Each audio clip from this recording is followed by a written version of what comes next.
ایک فقیر آیا، یا رسول اللہ ضرورت مند ہو. آپ نے کہا میرے پاس تو کچھ ہے نہیں، اس وقت تو کچھ نہیں. وہ کہنے لگا میں دکاندار سے لے لیتا ہوں، آپ ادا کر دینا بعد میں. آپ نے کہا ٹھیک ہے.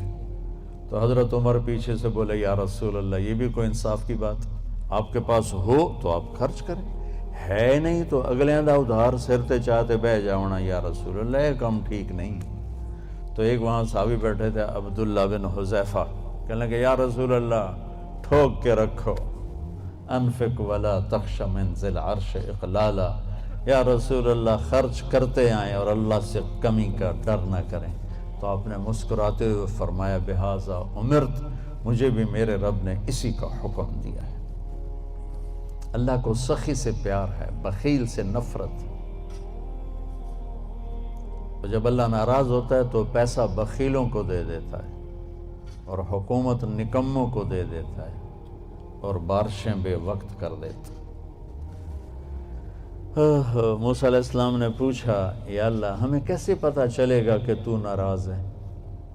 کوئی کمیونیکیشن تو ہے نہیں، تو کیسے پتہ چلے گا تو ناراض ہے؟ تو اللہ نے کہا امطر علیہم ابان حصادہم وامنعہ ابان زرعہم. موسیٰ پہلی نشانی میری ناراضگی کی، بارشیں بے وقت ہوں گی، موقع پہ نہیں کروں گا، بے موقع کروں گا. اجعل ملک فی صفحائہم، حکومت بے وقوف لوگوں کو دوں گا. والمال فی بخلائہم، اور پیسہ بخیلوں کو دوں گا. ایک بخیل کا بھی دادا ہوتا ہے، اس کو کہتے ہیں عربی میں شحیح. بخیل ہوتا ہے جو کسی پہ خرچ نہ کرے اور تھوڑا بہت اپنے اوپر ضرور لگاتا رہے.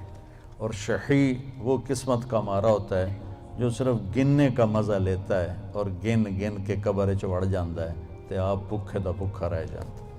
نہ بچوں کو دیتا ہے، نہ بیوی کو دیتا ہے، نہ کم وقت نہ اپنے اوپر لگاتا، صرف گننے کے مزے لیتا رہتا ہے. کروڑ ہو گیا، 1 ارب ہو گیا، 1 بلین ہو گیا، 1 ٹریلین ہو گیا، پیچھے کون کس کا نصیب ہے.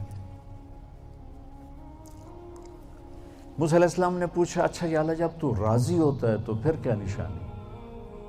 تو اللہ تعالیٰ نے فرمایا امطر علیہم ابان زرعہم وامنعہ ابان حصادہم. موسیٰ جب بارش کی ضرورت ہوتی ہے تو کر دیتا ہوں، جب نہیں ہوتی تو روک لیتا ہوں. وَأَجَلُ الْمُلْكَ فِي حُلَمَائِهِمْ، اور حکومت سمجھدار لوگوں کو دیتا ہوں. وَالْمَالَ فِي سُمَحَائِهِمْ، اور پیسہ سخیوں کو دیتا ہوں جو لوگوں پہ خرچ کرتے ہیں، لوگوں کی ضرورتوں کو خیال کرتے ہیں. اپنے سامنے کھانے رکھنے سے پہلے ان گھروں کو بھی سوچتے ہیں جہاں چولہا نہیں جل رہا. اپنی بیٹی کے ہاتھ پیلے کرنے سے پہلے ان بیٹیوں کو سوچتے ہیں جن کے بالوں میں چاندی آ گئی اور ان کے ماں باپ ان کو رخصت کرنے کے لیے کچھ نہیں ہاتھ میں رکھتے.